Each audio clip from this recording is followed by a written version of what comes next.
णमीदोड सव सिद्धे झाड़ोत्तम कव देह देह संसारे दस दस दस दस दस दोड़ोणाजणे दस अणुपे हणम मोक्षे नमो अरिहंताणम नमो सिद्धाणम नमो आयरीयाणम नमो वज्रायाणम नमो लोवे सवसाहुणम। बोले आदिनाथ भगवान की जय, महावीर भगवान की जय, परम पूज्य ग्रंथ करतार आचार्य श्री कुंद कुलदेव स्वामी की जय, परम पूज्य परंपराचार श्री 108 सौभाग्य सागर जी महाराज की जय, अहिंसामयी विश्व धर्मों की जय। ठीक है, चलिए आज की उधर से जाओ घूम के पीछे से। हाँ, आज की अपन मंगल स्वाध्याय का अपन यहाँ से वाचन प्रारंभ करते हैं। प्रतिदिन जो हम लोग यहाँ पर स्वाध्याय की जो वाचना करते थे उसी के अंतर्गत आज फिर अपन पुनः वाचना को प्रारंभ करेंगे, जिसमें आचार्य प्रवर हम सभी लोगों को उस आत्म कल्याण की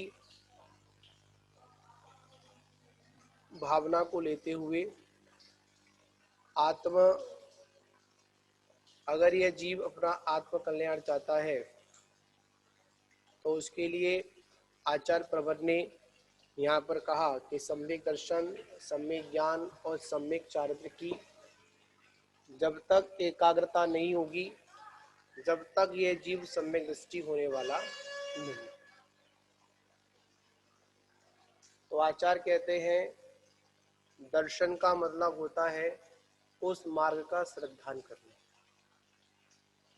ज्ञान का मतलब होता है उस मार्ग का ज्ञान करना, और चारित्र का मतलब होता है उस मार्ग पर चलना। क्या होता है चारित्र मतलब? क्या होता है? उस मार्ग पर चलना। तो आज हम लोग यहाँ पर उस सम्यक्त चारित्र की बात कर रहे थे। तो आचार्य भगवत ने पूर्व में कहा था एक देश चारित्र होता है और एक सकल चारित्र होता है। कैसा होता है? एक देश चारित्र होता है और एक सकल चारित्र होता है।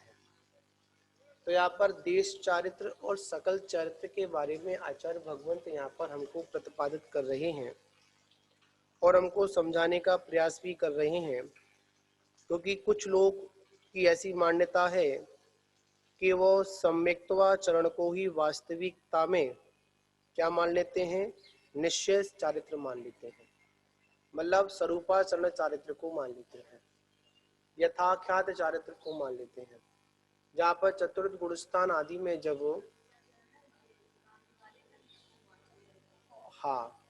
वो यहीं पर थोड़ी दिक्कत कर देते हैं। कुछ ऐसे स्वाध्याय प्रेमी हैं कि जो यहाँ पर सम्यक्त्वाचरण को ही स्वरूपाचरण मान लेते हैं।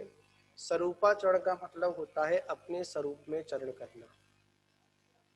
शब्द ही कह रहा है स्वरूपाचरण। वैसे देखा जाए यथाख्यात चारित्र को ही स्वरूपाचरण कहते हैं। क्या कहते हैं? यथाख्यात चारित्र को क्या कहते हैं?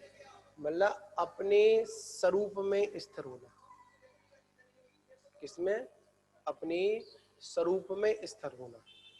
जब तक ये जीव अपने स्वरूप में स्थिर नहीं होगा, जब तक इसको मोक्ष की प्राप्ति भी नहीं होगी।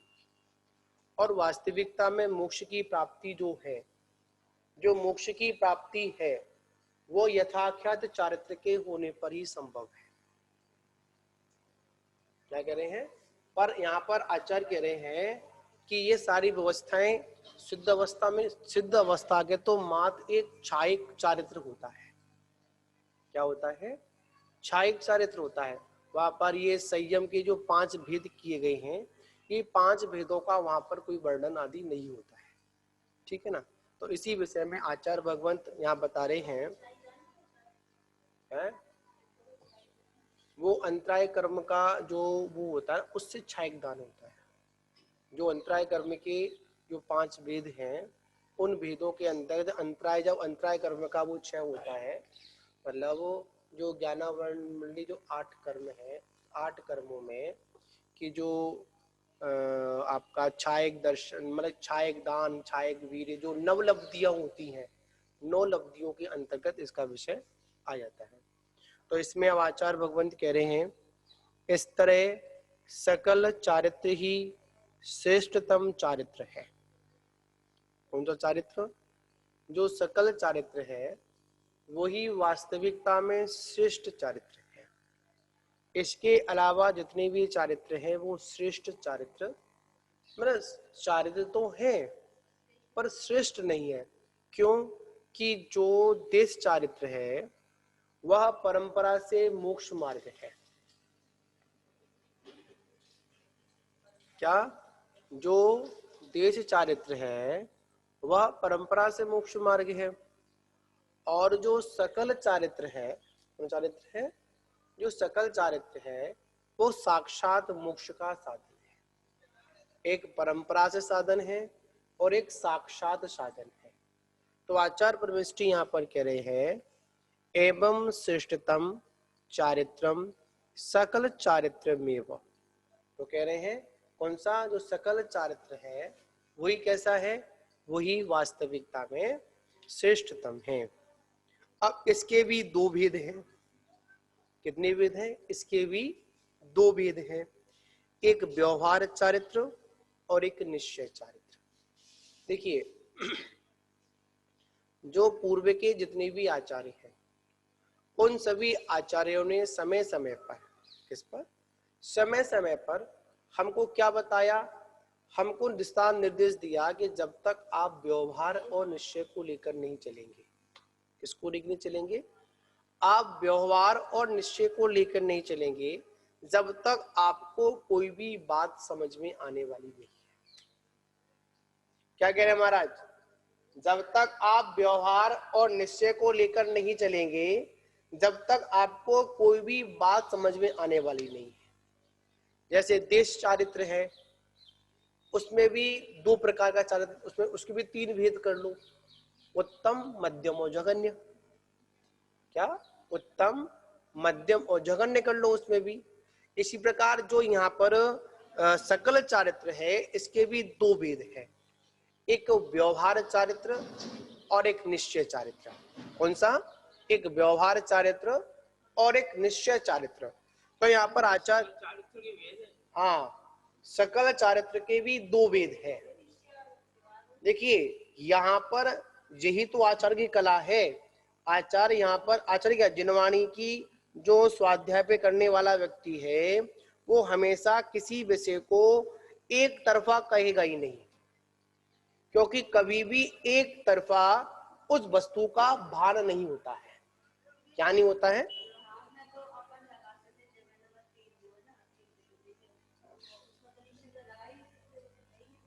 उसमें भी निश्चय में 3 लगाने पड़ेंगे, उसकी व्यवस्था भी अलग है।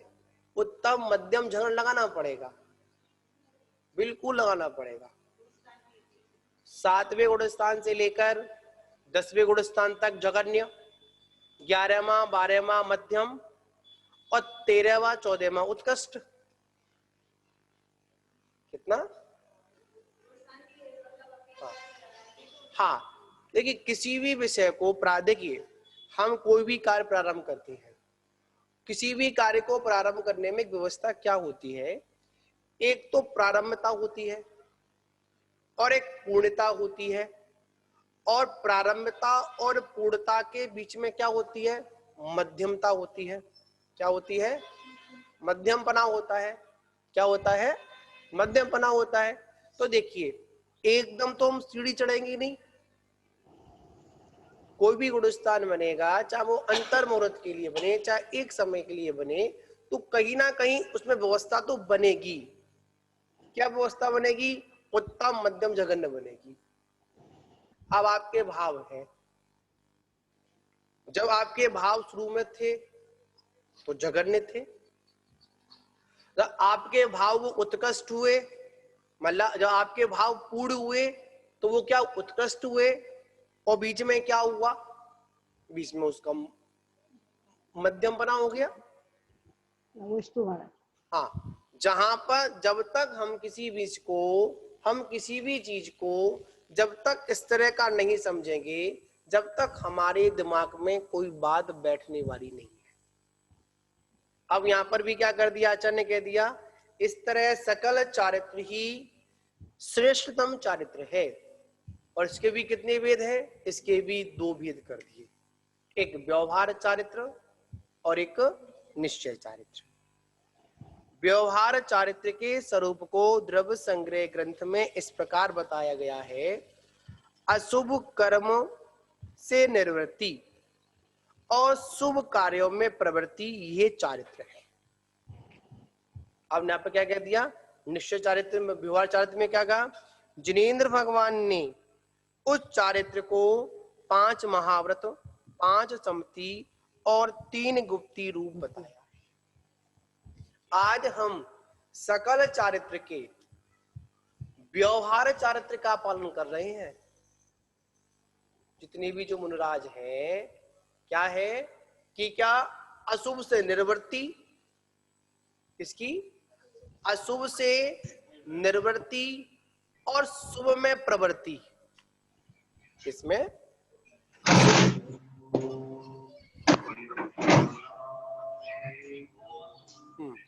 क्या कह रहे हैं, अशुभ से निवृत्ति और शुभ में प्रवृत्ति। इसको आचार्य क्या कहते हैं, इसको व्यवहार चारित्र कहते हैं। इसे क्या कहते हैं, इसको व्यवहार चारित्र कहते हैं। हाँ, यहाँ पर सीधी सीधी बात को अपन समझ लो, यहाँ पर कोई भी पक्षपात विषय नहीं है, यहाँ पर बिल्कुल सिद्धांतिक नीति की बात है। जितना जितना आप चलोगे उतना उतना आपको फल मिल जाएगा। यहां पर ऐसी एक व्यवस्था है कि यहां की व्यवस्था में कभी भी आपको लेट पेमेंट नहीं मिलता है। ये ऐसा चारित्र का ऐसा व्यापार है, क्या भावों की ऐसी व्यवस्था है, यहां पर आपको तुरंत उसका क्या मिलता है, फल मिलता है। जितना जितना करोगे, जैसा जैसा करोगे, वैसा वैसा आपके खाते में ट्रांसफर हो जाएगा। क्या हो जाएगा, जैसे जैसे भाव करोगे, जैसा जैसा कार्य करोगे, उसका वैसा वैसा जो फल मिलना है वो आपके कर्म के अकाउंट में ट्रांसफर अपने आप हो जाएगा, वहां आपको कोई देने नहीं आएगा। और जब उसका समय आएगा तो आप क्या करेंगे, उसको वैसा वैसा स्वीकार कर लेंगे, वैसा वैसा आपको भोगना पड़ेगा। यहां पर तो कर्म सिद्धांत वाली बात है। किसकी बात है, कर्म सिद्धांत वाली बात है। अगर आप कर्म सिद्धांत को लेकर चलेंगे, कर्म सिद्धांत को समझेंगे, तो आचार्य कहते हैं इसमें किसी को भी माफ नहीं किया जाता है। क्या कह रहे हैं, कर्म सिद्धांत कभी किसी को माफ नहीं करता है। कर्म सिद्धांत के आगे कोई छोटा नहीं, कोई बड़ा नहीं, कोई बड़ा मतलब कोई अमीर नहीं, कोई गरीब नहीं। सारी व्यवस्था कैसी है, सारी व्यवस्थाएं एक जैसी है। कैसी है, सारी व्यवस्थाएं एक जैसी हैं। तो आचार्य यहां कहते हैं कि व्यवहार चारित्र क्या है, अशुभ कार्य से निवृत्ति और शुभ कार्य में प्रवृत्ति। इसको क्या कहते हैं, इसको व्यवहार चारित्र कहते हैं। क्या कहते हैं, इसको व्यवहार चारित्र कहते हैं।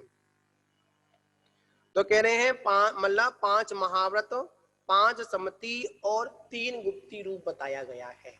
आज हम क्या करते हैं कि अशुभ से अशुभ में ना पड़े, कम से कम शुभ क्रियाओं को तो करते रहे। क्या अशुभ ना करते हुए हम क्या करते रहे, शुभ क्रियाएं करते रहे। तो आचार्य ने इससे क्या बताया, इसको व्यवहार चारित्र बताया। व्यवहार चारित्र के साथ ही निश्चय चारित्र के स्वरूप का निरूपण इस प्रकार किया गया है, ज्ञानी जीव द्वारा संसार के कारणों को नष्ट करने के लिए बाह्य और अंतरंग क्रियाओं का जो निरोध किया जाता है वह जिनेंद्र कथित उत्कृष्ट चारित्र है। यहाँ पर बहुत सारी बात यहाँ पर कह दी इन्होंने कह दी।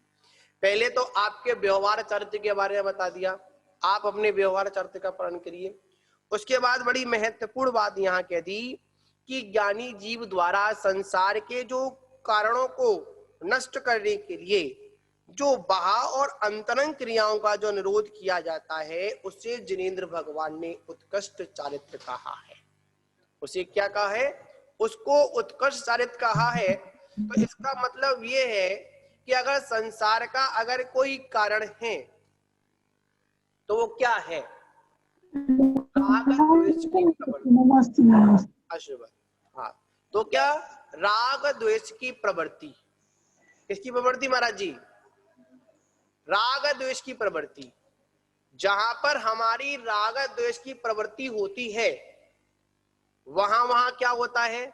वहां हमारा संसार वृद्धि को प्राप्त होता है। किसको प्राप्त होता है? संसार वृद्धि को प्राप्त होता है।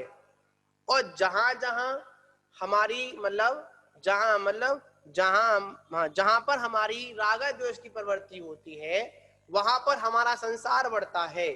और जहां पर हमारा राग द्वेष से निर्वृत्ति होती है, याद रखना, व्यवहार चारित्र को क्यों ग्रहण किया जाता है, क्यों धारण करते हैं? पूर्व में आया था, हम चारित्र को क्यों स्वीकार कर रहे हैं? चारित्र को स्वीकार करने का मात्र एक ही कारण है कि आप जो राग द्वेष की प्रवृत्ति कर रहे हैं उससे आपकी निवृत्ति हो। व्यवहार चारित्र क्या करता है? राग द्वेष की प्रवृत्ति से छुटकारा दिलाता है। तब जाकर अंतरंग में जब हम व्यवहार में पूरी क्रियाएं अच्छी से करते हैं तभी तो निश्चय में अच्छे से कर पाएंगे। जब हम व्यवहार चारित्र को ही ठीक से नहीं पाल पा रहे हैं तो निश्चय चारित्र बताइए हमारा कैसे बनेगा? क्यों मम्मी? जब हम बाहर की सफाई नहीं कर पा रहे हैं तो अपने घर की सफाई कैसे करेंगे? क्या समझ में आई? जब हम अपने लोगों का जब बाहर में क्रियाकलाप ठीक नहीं है तो निश्चय का हमारा क्रियाकलाप कैसे ठीक होगा? इसलिए आचार्य कहते हैं पहले आप अपने बाह्य क्रिया जो बाह्य चारित्र है, जब तक बाह्य चारित्र नहीं होगा, जब तक बाहर की सुरक्षा नहीं होगी, तब तक आप अपने अंतरंग की सफाई भी नहीं कर सकते हैं। अंतरंग की सफाई करने के लिए आचार्य कहते हैं बाह्य व्यवस्था मजबूत होनी चाहिए। कैसी होनी चाहिए? जो बाहर की व्यवस्था है वह मजबूत होनी चाहिए। अगर बाहर की व्यवस्था मजबूत नहीं है तो चाहे हम कितना भी परिश्रम करें, चाहे कितना भी हम क्या करें, साधना आदि करें, फिर भी उसका हमको फल मिलने वाला नहीं। ठीक है ना? तो आचार्य भगवत यहाँ क्या कह रहे हैं? अगर अपनी साधना को मंगल में करना है, क्या करना है? अगर अपनी साधना को मंगल में करना है तो आचार्य कहते हैं जंगल जैसी साधना करो तभी मंगल होगा। याद रखना, जिनका अंतरंग मंगल में होता है उनको जंगल और से आदि से मतलब नहीं होता है। क्या कह रहे? जिनका अंतरंग, जिनके राग द्वेष की निवृत्ति हो चुकी है, उनको चाहे जंगल में छोड़ दो, चाहे भीड़ में छोड़ दो, चाहे एकांत में छोड़ दो, उन्हें मतलब क्या है? उन्हें तो मतलब मात्र अपनी शुद्ध आत्मा से मतलब है, इसके अलावा उनको किसी से कोई लेना देना नहीं। क्या कह रहे हैं? उनको किससे मतलब है? उनको तो मात्र अपनी शुद्ध आत्मा से मतलब है। जो व्यवहार चारित्र में मजबूत हो चुके हैं उन्हीं के निश्चय चारित्र पलेगा। और जिनके व्यवहार चारित्र नहीं है और वो कहें कि हम निश्चय से अपनी आत्मा को जान लेंगे, तो आचार्य कहते हैं वो तो ऐसे ही है जैसे गधे के सींग, आकाश से पुष्प गिरना। क्या कहा? आकाश के पुष्प और गधे के सींग।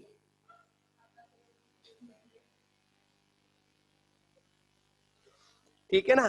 तो यहाँ पर कह रहे हैं जो ज्ञानी पुरुष होते हैं, ज्ञानी पुरुष क्यों?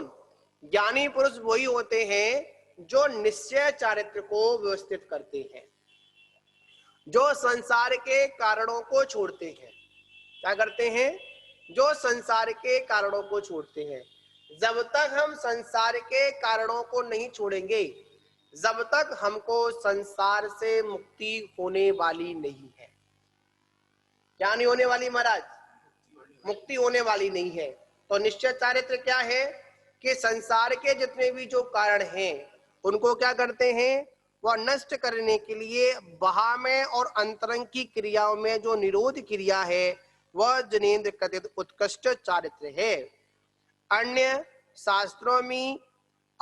शास्त्रों में भी इसी तरह निरूपण होता है। तो उत्तमार्थ में उदाहरण क्या कहते हैं? निश्चय चारित्र का ऐसा अभिप्राय है जो आत्मा के लिए आत्मा में तन्मय भाव को प्राप्त है, वही सूच चारित्र उत्तम चारित्र है। इस चारित्र को धारण करने वाले योगी निर्वाण को प्राप्त करते हैं। कौन से चारित्र को प्राप्त करने से करते हैं? आत्मा में ही रमण करते हैं। क्या? आत्मा के लिए आत्मा में जो तन्मय भाव को प्राप्त होता है वही सूच चारित्र है, वही उत्तम चारित्र है। उसी चारित्र से क्या प्राप्त होता है? उसी चारित्र से निर्वाण प्राप्त होता है। व्यवहार चारित्र से निर्वाण प्राप्त नहीं होता है। व्यवहार चारित्र से मात्र मोक्ष मार्ग खुलता है। क्या होता है? मोक्ष मार्ग खुलता है, मोक्ष मार्ग दिखता है। अगर वास्तविकता में अगर मोक्ष मार्ग बनता है तो कब बनता है? मोक्ष कब बनता है? जब बनता है जब हमारे पास में निश्चय चारित्र हो। निश्चय चारित्र क्या है? आत्मा के लिए आत्मा में ही तन्मय भाव को प्राप्त करे। क्या प्राप्त करे? तन्मय भाव को। देखिए, आत्मा में सम्यक दर्शन, आत्मा के लिए ज्ञान और तन्मय भाव को प्राप्त हो ये चारित्र। यहां पर आत्मा से हटकर और कुछ भी नहीं है। क्या नहीं है? आत्मा से हटकर यहां पर कुछ भी नहीं है। जो कुछ भी करना है किसके लिए करना है? अपने लिए नहीं, अपनी आत्मा के लिए करना है। याद रखना, अपना ही ज्ञान अपने ही कल्याण में सहयोगी बनेगा। क्या बनेगा? अपना ही ज्ञान अपनी ही आत्मा में अपने लिए ही उपयोगी है, दूसरे का ज्ञान उपयोगी नहीं है। हाँ बिल्कुल। देखिए, वास्तविकता में देखा जाए ज्ञानी पुरुष वही है जो दूसरों के दीपक से अपना दीपक जला लेते हैं। क्या करते हैं? ज्ञानी पुरुष कौन है? ज्ञानी पुरुष नहीं बताओ दूसरा। ज्ञानी पुरुष कौन है? जो दूसरों के दीपक से अपना दीपक प्रज्वलित कर लेते हैं। ज्ञानी पुरुष वो नहीं है जो दूसरों का दीपक लेकर अपने घर में घुसते हैं। क्या कह रहे हैं महाराज? दूसरों के दीपक से अपना दीपक प्रज्वलित। हाँ, इनके ज्ञान से, जिनेंद्र के ज्ञान से अपने ज्ञान को प्रज्वलित करना है। क्या करना है? अपने ज्ञान को प्रज्वलित करना है।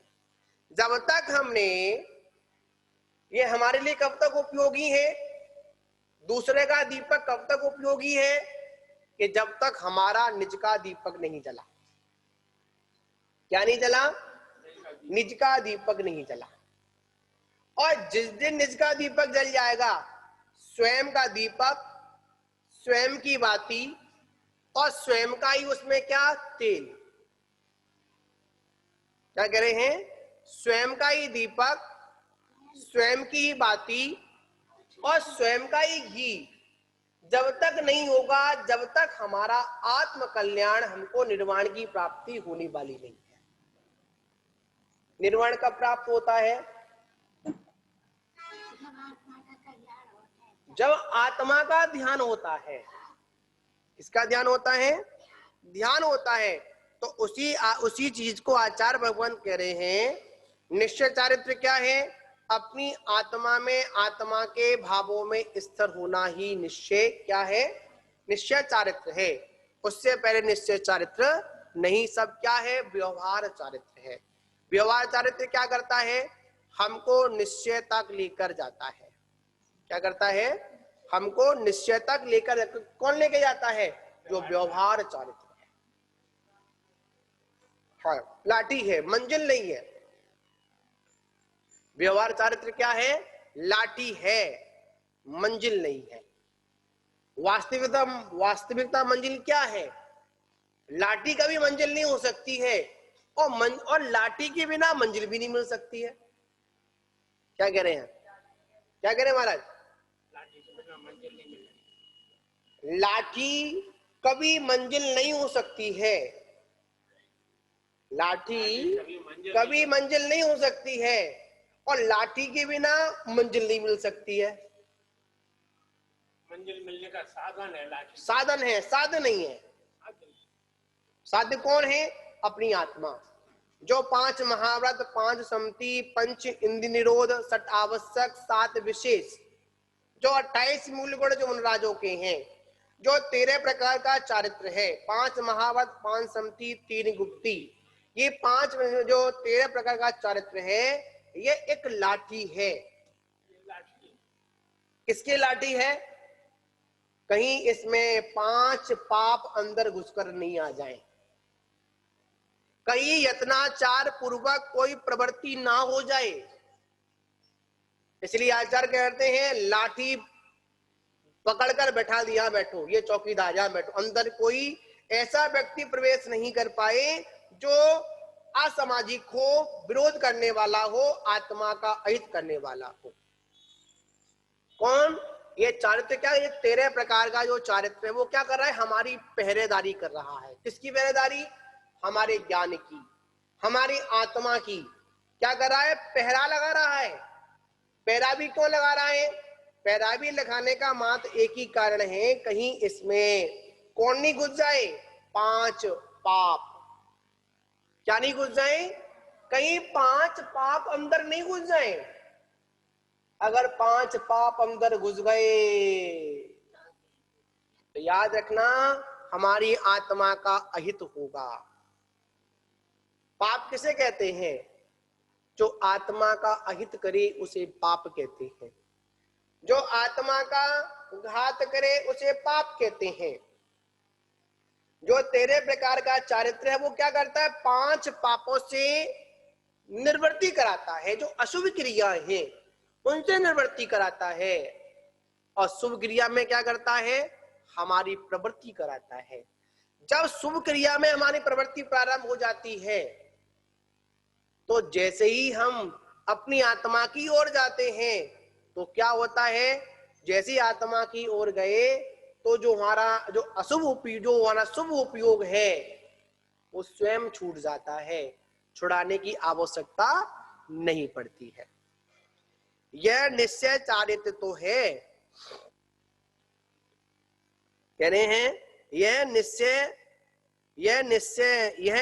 निश्चय हो जाता है कि जीव पर पदार्थ से भिन्न आत्म स्वरूप में चरण करता है, उसे ही जानता है, देखता है, वही सम्यक चारित्र, वही सम्यक ज्ञान और वही सम्यक दर्शन है। इसमें पहले क्या आया? चारित्र आया। पहले चलेगा, फिर जानेगा, फिर देखेगा। ये क्या है? यह निश्चय चारित्र है। और व्यवहार चारित्र में क्या है?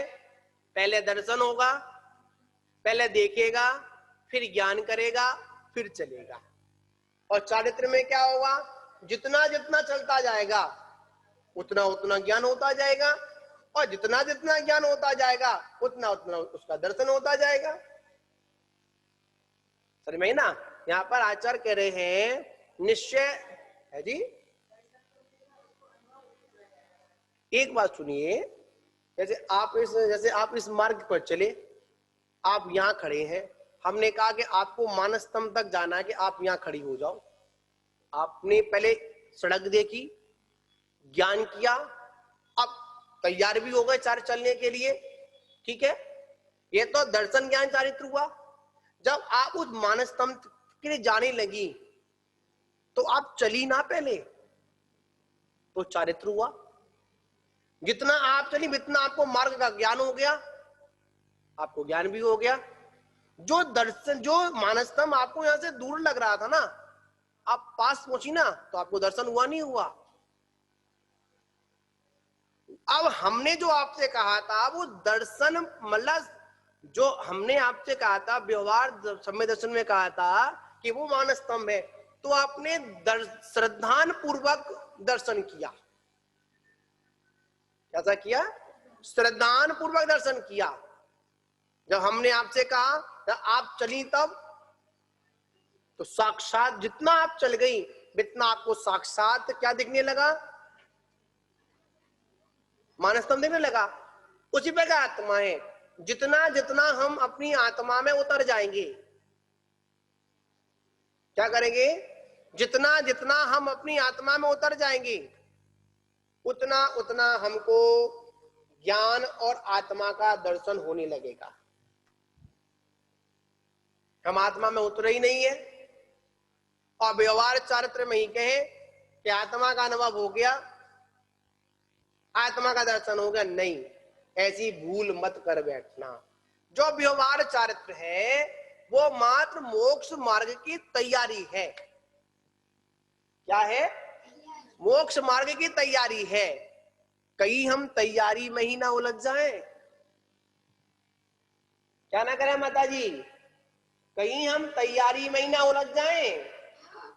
तैयारी में ना हो रहे, मतलब हमें क्या करना है? तैयारियां जितनी हो जाए उतना उतना प्रैक्टिकल भी कर लो।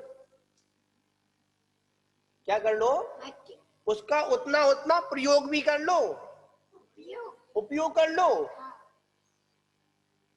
फिर आगे और चलो।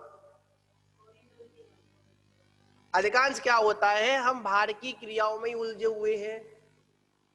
आचार्य कहते हैं बाहर की क्रिया में ज्यादा मत उलझना। कब? जब तेरे को अपनी आत्मा का चिंतन करना हो। हम अभ्यास आत्मचिंतन का करें। किसका करें? हम अभ्यास आत्मचिंतन का करें। जब हमारा आत्मचिंतन का अभ्यास हो जाएगा तो हमारे 5 महाव्रत, 5 सम्मति, 3 गुप्ती अपने आप पलेंगे, पालने की आवश्यकता नहीं पड़ेगी। क्या नहीं पड़ेगी? पालने की आवश्यकता नहीं पड़ेगी। पाला कब जाएगा? जब बाहर से मजबूती कर लेना। क्या कर लेना? बाहर से मजबूती कर लेना। और जब तक हमारा आत्मा का चिंतन नहीं हो रहा है तो आचार्य कहते हैं कहीं तुम पाप क्रियाओं में मत उलझ जाना, तो शुभ क्रियाओं में प्रवृत्ति करना। इसी को आचार्य यहां पर कहा जो सकल चारित्र है वो कैसा चारित्र है? उत्कृष्ट चारित्र है। कैसा चारित्र है? उत्कृष्ट चारित्र है। अब क्या करना है? इस उत्कृष्ट चारित्र को ही मजबूत करना है। क्या करना महाराज? किसको मजबूत करना है? उत्कृष्ट चारित्र को ही मजबूत करना है। इसके भी कितने भेद? 2 भेद, एक व्यवहार चारित्र और एक निश्चय चारित्र। व्यवहार चारित्र में क्या आया? अशुभ से शुभ की ओर। और निश्चय चारित्र में क्या है? जो संसार के जो कारण हैं उन सारे कारणों को अभ्यंतर और अंतरंग क्रियाओं का मतलब निरोध करना, बाहर से भी करना और अंतरंग में भी करना। मतलब राग द्वेष आदि जो हैं, मोह आदि हैं, उनको अंतरंग में भी और बहिरंग दोनों से निरोध करना है। तब जाकर आपका क्या बनेगा? तब जाकर आपका मोक्ष मार्ग बनेगा। इसी बात को आचार्य प्रवर यहाँ पर समझा रहे हैं। और प्रवचन सार में भी कहा है निश्चय से चारित्र को धर्म कहते हैं। किससे? निश्चय से। किसको? चारित्र को क्या कहते हैं? धर्म कहते हैं। चारित्रम खलु धम्मो, धम्मो जो सो समोति रिद्धो। तो कह रहे हैं कि इस निश्चय से चारित्र को क्या कहते हैं? धर्म कहते हैं। और सम या साम भाव को धर्म कहा है। मोह, समिथ्या दर्शन और राग द्वेष से रहित आत्म परिणाम ही साम और साम भाव होते हैं। जिन परिणामों में राग द्वेष नहीं है, जो परिणाम राग द्वेष से रहित हैं, वास्तविकता में वही परिणाम हमारे कैसे हैं? साम्य भाव है। कैसा भाव है? साम्य भाव है। हम साम्य भाव को बड़ी गंभीरता से समझें। क्या समझें? जो साम्य भाव है उसको बड़ी गंभीरता समझें। जब तक हम साम्य भाव को नहीं समझेंगे, जब तक हमारा कल्याण होने वाला नहीं है। साम्य भाव क्या है? क्षमता भाव क्या है? राग द्वेष से रहित अवस्था। कैसी अवस्था? राग द्वेष से रहित अवस्था। जब तक हमारे अंदर राग द्वेष है, जब तक हमारे अंदर साम्य भाव नहीं है, तो हम क्या कर रहे हैं? हम अभी अभ्यास कर रहे हैं। क्या कर रहे हैं? अभ्यास कर रहे हैं। अथवा अपने शुद्धात्म स्वरूप में चरण करना ही स्वरूपाचरण नाम का निश्चय चारित्र है। क्या कह रहे हैं? जो बात पूर्व में बताई थी वो बात यहाँ पर उन्होंने स्पष्ट कर दी। क्या कर दी? निज शुद्धात्म स्वरूपे चरणम स्वरूपाचरणम संगम संगकम निश्चय चारित्रम। क्या कर रहे हैं? वही निश्चय चारित्र है। अब कह रहे हैं निश्चय चारित्रम स्वरूपा चरण चारित्रम वीतराग चारित्रम इतेतानि एकार्थ कविव। तो कह रहे हैं निश्चय चारित्र कहो, चाहे उसको स्वरूपाचरण चारित्र कहो, चाहे उसको वीतराग चारित्र कहो, ये सब क्या है? ये सब एकार्थवाची है। मतलब पर्यावाची नाम है, एक ही सभी का अर्थ निकलेगा। चाहे निश्चय चारित्र हो, चाहे वह स्वरूपाचरण हो, और चाहे वो वीतराग चारित्र हो। हाँ पवन जी, यहाँ पर क्या कह रहे हैं? हाँ जी, यहाँ पर कह रहे हैं चाहे उसको वीतराग चारित्र कहो, चाहे उसको निश्चय चारित्र कहो, और चाहे उसको स्वरूपाचरण चारित्र कहो, ये सब एक ही है, इसमें कोई फर्क नहीं है। ठीक है ना? तो अभी क्या है? अभी हमको जो आत्मदर्शन हो रहा है, हम जो जिस आत्मदर्शन की बात करते हैं, तो आचार्य कहते हैं आपको आत्मदर्शन अभी श्रद्धान पूर्वक हो रहा है, यथार्थ रूप में नहीं हो रहा है, परोक्ष रूप में नहीं हो रहा है, नहीं प्रत्यक्ष रूप में नहीं हो रहा है, परोक्ष रूप में हो रहा है। परोक्ष में क्या? परोक्ष का मतलब होता है किसी का सहारा लेना। किसका सहारा लेना? जिनवाणी का सहारा लेना। और याद रखना, जब तक पर का सहारा है, जब तक हमको शुद्ध आत्मा का दर्शन भी नहीं है। शुद्ध आत्म दर्शन तब है, आत्मदर्शन तब है, जब हम स्वयं में स्वयं का सहारा लेंगे, तब जाकर व्यवस्था बनेगी, उससे पहले व्यवस्था नहीं बनेगी। इसी तरह व्यवहार चारित्र व सकल चारित्र, ये दोनों एकार्थक हैं। मतलब इनका भी कैसा है? इनका एक ही अर्थ होता है। व्यवहार चारित्र से निश्चय चारित्र की सिद्धि होती है। किससे होती है? व्यवहार चारित्र से निश्चय चारित्र की सिद्धि होती है। साध्य भूत निश्चय चारित्र भी निज शुद्ध आत्मा की अनुभूति रूप ही है। आत्मेव अन्य संबंधी संकल्प विकल्पों से रहित है, ऐसा समझना चाहिए। अब जब तक एक बात सुनिए, यहाँ पर आचार्य कह रहे हैं अभी हमारे जीवन में बहुत प्रकार के संकल्प विकल्प हैं। मुझे ये करना है, मुझे वो करना है, मुझे ऐसा करना है, मुझे वैसा करना है। चाहे वो सम्यक्त्वाचरण हो, चाहे वो व्यवहार चारित्र हो, चाहे वो सराग चारित्र हो, उसमें ये व्यवस्था चल रही है। क्या चल रही है? मुझे ये करना है, मुझे वो करना है, मुझे ऐसा करना है, मुझे वैसा करना है। तो इतने सारे संकल्प विकल्प चल रहे हैं, तो क्या इतने सारे संकल्प विकल्प में क्या आप अपनी आत्मा का चिंतन कर सकते हैं? नहीं कर सकते। जब भरत चक्रवर्ती आदि नहीं कर पाए, हाँ, ऐसे इतने सारे विकल्पों के बीच में हम ध्यान तो कर सकते हैं, भाव तो बना सकते हैं, पर चिंतन नहीं, एकाग्रता नहीं आ सकती है। क्या नहीं आ सकती है? एकाग्रता नहीं आ सकती है। तो आचार्य कहते हैं एकाग्रता कैसे आएगी? तो आचार्य ने स्पष्ट कह दिया, एकाग्रता तब आएगी जब आप संकल्प विकल्पों को छोड़ेंगे। क्या करेंगे? अगर एकाग्रता के अगर कोई दुश्मन है, अगर कोई शत्रु है, तो वो कौन है? संकल्प विकल्प। हाँ, कुछ भी कह लो, वही घुमाने वाली बात है, शब्दों का थोड़ा फेर है, पर सिद्धांत वाली बात यही है कि जब तक हमारे संकल्प विकल्प दूर नहीं होंगे, तब तक हमारा आत्मा का कल्याण होने वाला नहीं है। इसी बात को आचार्य समझा रहे हैं, हम अपने संकल्प विकल्पों को दूर करें। इसी के साथ विराम लेते हैं। जय बोलो महावीर भगवान की जय। नमस्ते गुरुदेव। आशीर्वाद पवन जी। नमस्ते गुरु।